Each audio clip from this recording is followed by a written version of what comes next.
সুবহানাল্লাহ কইতা না আল্লাহ যখন নাকি দোয়াটা করছে আবু হুরায়রা উঠে দৌড় মারছে মায়ের ঘরে ফিটা থেকে দৌড় দিছিলা আর এখন নবীর দোয়া এখন নিয়ে দৌড় দিছ কই যেটা বাড়িতে এটা মাঝে দিঘা এই আবু হুরায়রা দৌড়ে গেছে দৌড়ি আমার নবী আমার না লাগে দোয়া করছে দেখি আমার নবীর দোয়া আমার বাড়ি আগে যায় না আমি আগে যাই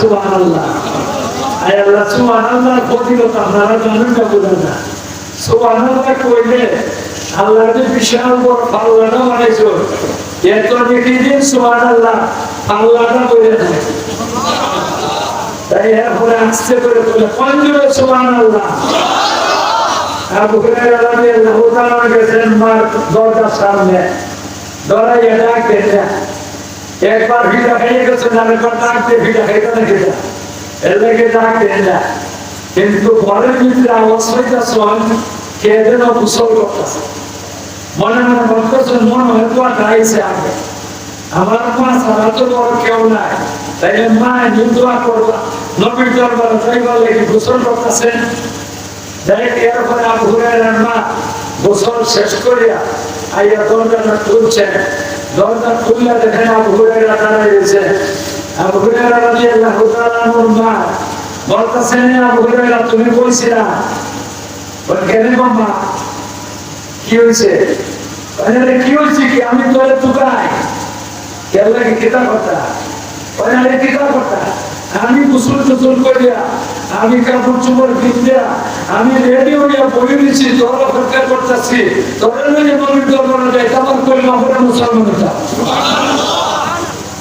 এত দোয়া গাইছে মাত্র না আপনারা দোয়া গাইছে আবু হুরায়রা রাদিয়াল্লাহু তাআলা খুশে কিরাবে হেঁটে ভুলে গেছেন দিয়া কিরার কথা খবর নাই আমার মনে ভিতরে জানা আমার মা হেরা হইতেছিল মাঠে না গেছে এই জন্য আবু হুরায়রা রাদিয়াল্লাহু তাআলা খুব খুশি কন্যা আপনি করে লাভ নাই চলান আল্লাহ নবীর দরবারে যাই গেছেন নবীর দরবারে গেছেন নবীর বলতেছে নগরে দিতে আপনার দোয়া আমার মা হেদায়েত তুমি বলে গেছো হেদায়েত বলে গেছো মেহেরবানি করে কলিমা পড়ে মুসলমান বনে হযরত আবু হুরায়রা রাদিয়াল্লাহু তাআলা মারে আল্লাহ রাসূলের কলিমা পড়ে মুসলমান করে দিলা আবু হুরায়রা রাদিয়াল্লাহু তাআলা মারে লইয়া করতেছে আইয়েছেন মারে লইয়া এখানের ভিতরে তাকসন রাতে কাটাইছেন 3-4 দিন পরে বা এক সপ্তাহ পরে হযরত আবু হুরায়রা রাদিয়াল্লাহু তাআলা আনহুর মা বলতেছেন আবু হুরায়রা আমার মনে যে কাছে নবীর একটা তুমি আমার লইয়া নবীর কাছে লইয়া যাও আবু হুরায়রা রাদিয়াল্লাহু তাআলা কি পাগল হইল মাত্র না জানা কার দরবারে যাবে লাগি নবীর দরবারে আর কারণে যাবা মার লইয়া যাইবা খুশির সীমা নাই কন্যা গো চলো এই সময় ছিল রাত্রিবেলা আসমানের মধ্যে 14 তারিখের চাঁদ উঠছে 14 তারিখের চাঁদটা কিন্তু বড় থাকে গোল থাকে এটার মধ্যে কোনো কুকুর নাই আলোটা একবারে উজ্জ্বল থাকে একটা আলোটা একটা চন্দ্রের দ্বারা সারা দুনিয়া আলোকিত হয়ে যায় মানে মাত্র যদি আমরা বাড়িতে না হয় না আবু হুরায়রা রাদিয়াল্লাহু তাআলা নবীর দরবারে গেছেন এই রাত্রিবেলা চন্দ্রের আলোতে গেছেন দেখেন নবীজি ঘরের ভিতরে না ঘরের বাহিরে একটা কোনো কিছুর মধ্যে বয়ে রয়েছে আর আকাশের মধ্যে চন্দ্রের আলো দিতেছে হযরত আবু হুরায়রা রাদিয়াল্লাহু তাআলা আনহুর মা উনি কেন দিয়া দাঁড়াই রয়েছে দাঁড়াইয়া একবার নবীর চেহারা দিকে চান আর একবার আকাশের চন্দ্রের দিকে চান একবার নবীর চেহারা দিকে চান আর একবার নবীর চেহারা চন্দ্রের দিকে চান বারবার চাওয়াচাওয়ি করতেছেন বুঝতে পারতেছেন না আসমানের চন্দ্রের মধ্যে আলো বেশি না নবীর চেহারার মধ্যে আলো বেশি চাওয়াচাওয়ি করতেছে চাওয়াচাওয়ি করতে করতে শেষ পর্যন্ত সিদ্ধান্ত করছেন সিদ্ধান্ত করে বলতেছেন ও দুনিয়ার মানুষ শুনে রাখো আসমানের চন্দ্রের মধ্যে একটা কালো স্পট আছে দাগ আছে কালো দাগ আছে না একটা ঘর আছে একটা ঘর দেখছেন আপনারা আর একটা গাছ আছে আমরা দেশের মানুষের ঘর এখানে মনে বুড়া বেটি আছে না এক কোরআন ভিতরে আল্লাহ এখানে তুলেছেন আর 14 মাস আগে উঠছে সুতা কাটতে কাটতে সারে তারা আমরা কই পুণ্যি সুতা ঠিক না বেঁচে এটারে কই মাথার মধ্যে তো বলবি সুতা মাথার মধ্যে তো আল্লাহ বলে আর কাম নাই মোটামুটি এইখানে বয়ে থেকে পুরো সুতা তার হবে কি আল্লাহর কাম না আরে এটা কি আছে না আছে এটা মানুষে জানে না এটা কি তবে একটা দাগ আছে আছে কি না আছে না আকাশের যন্ত্রের মধ্যে একটা কালো দাগ আছে আমার নবীর চেহারার মধ্যে একটা কালো দাগ নাই এখন আকাশের চন্দ্র সুন্দর না আমার নবীর চেহারা সুন্দর আমার নবীর চেহারা সুন্দর আল্লাহ এমন চেহারা আল্লাহর নবী সাহাবায়ে কেরাম নবীর সামনে বইয়া বইয়া ওয়াজ করতেছে আর সাহাবীরা নবীর চেহারার দিকে চাইয়া রয়েছে কি মজা লাগতেছে সাহাবীরা আর ওই সময় ঘর থেকে একজন সাহাবী উনি আগে আসতেন এখন নবীকে বর্ষণ করার লাগে আইসেন আইয়া সাইকেলে আইয়া নবীর সামনে বসে কার সামনে নবীর সামনে আইয়া কইয়া হযরতে রাসূল করিম সাল্লাল্লাহু আলাইহি ওয়াসাল্লামের সাহাবী বসার পরে আল্লাহ রাসূলের বসটা বন্ধ করে দিয়েছে কিছু সময় লাগে বন্ধ করছে যখন নাকি বসটা বন্ধ করছে তখন হযরতে রাসূল করিম সাল্লাল্লাহু আলাইহি ওয়াসাল্লামের সাহাবীদের এখানে আইছে এই সাহাবী বলতাছে অগণবিজি আমি একটা প্রশ্ন করার জন্য আপনার কাছে এসেছি যদি অনুমতি দেন তাহলে আমি প্রশ্নটা করি ভাইরা আমার আল্লাহর নবী সাহাবী প্রশ্ন করছেন নবীজি রে আমি একটা প্রশ্ন করবো অনুমতি দেন এটা দরকারি কাজ একটা দরকারি প্রশ্ন করবে ঠিক আছে কিনা প্রশ্ন করাটা মাধ্যমে আপনারা আল্লাহর নবী সাহাবী নবীর কাছে অনুমতি চাইছে আল্লাহর নবী করো তুমি কি প্রশ্ন করবা শুনেন ভাইরা আমার এই প্রশ্নটা অত্যন্ত দরকারি একটা দরকারি প্রশ্ন আপনারা শুনানোর দরকার আমিও জানানোর দরকার সবাই জানানোর দরকার এই প্রশ্নটা কি আমাদের দরকার আছে কেন না এটাও বুঝানোর দরকার আছে ঠিক না বেশি এখন শুনেন আল্লাহ নবী কোন তোমার প্রশ্নটা কিনা তখন সাহাবী প্রশ্ন করতেছে আমার প্রশ্ন হইল আমরা যত সময় আপনার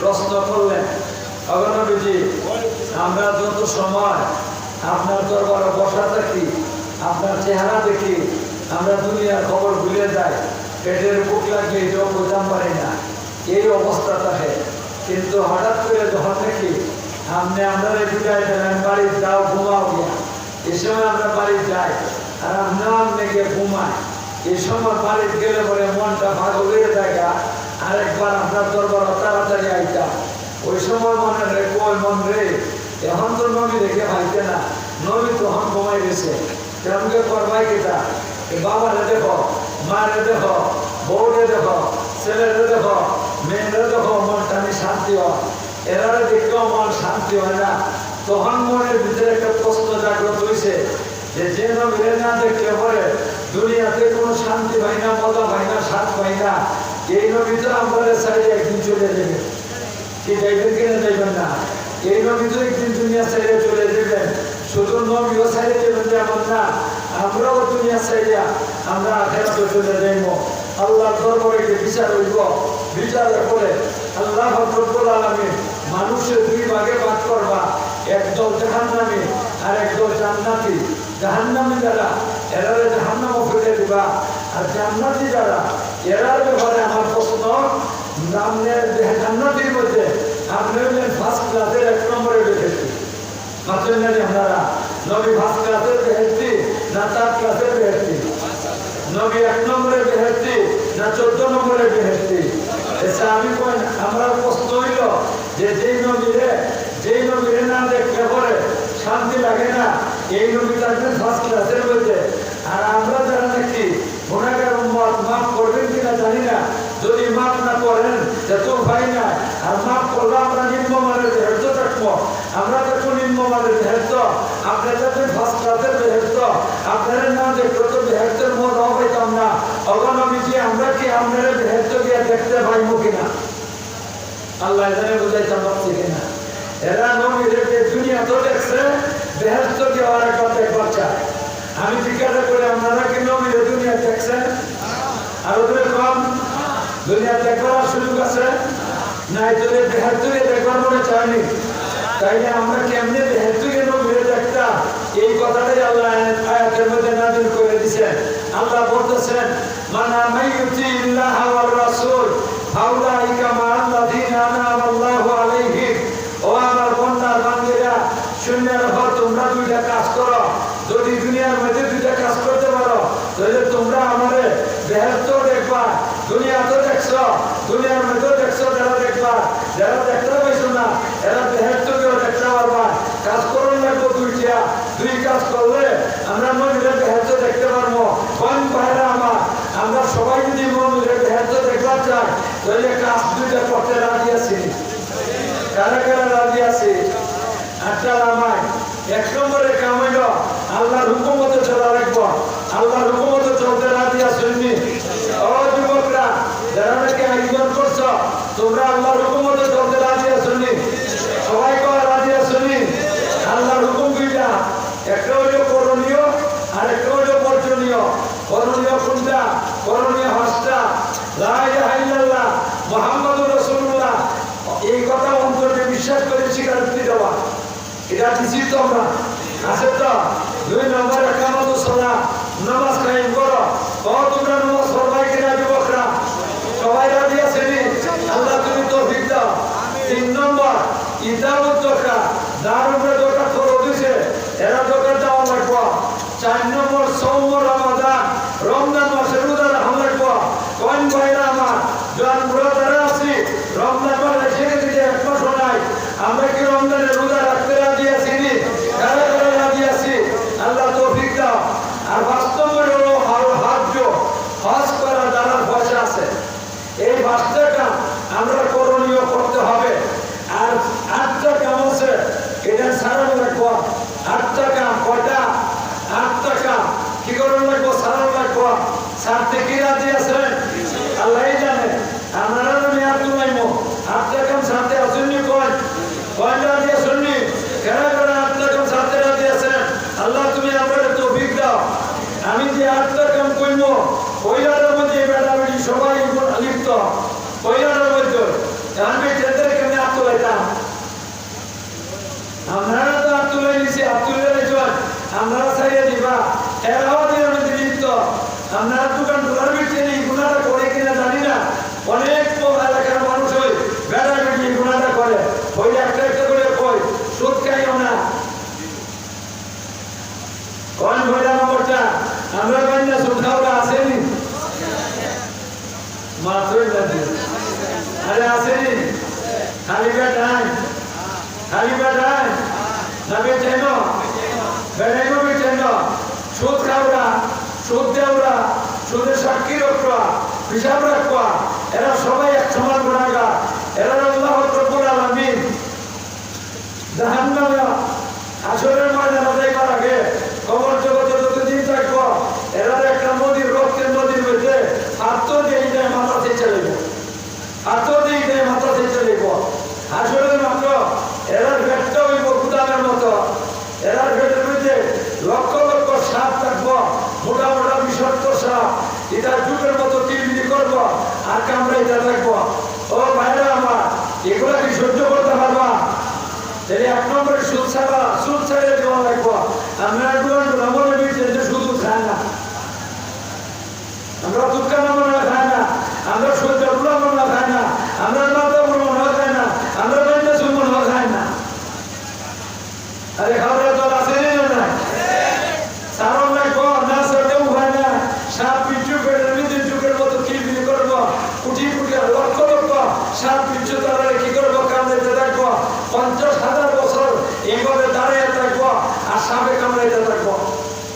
যারা সাপের কামড় সহ্য করতে পারবা, আপনার ইচ্ছা মনে চাইলে খাইবেন, আমি করি না। মনে চাইলে সুদ খাইবেন, সুদ দিবেন, বাচ্চা তখন নাইলে অসুবিধা। একবার সুদ খাই আমি কই ছাড়িয়ে দাও, কয় খিতা করতাম যখন, খিতা করতাম যখন মানুষের কাছে পর্দাও পাওয়া যায় না, পর্দাও পাওয়া যায় না। পর্দা দিত কেমনে? একবেলা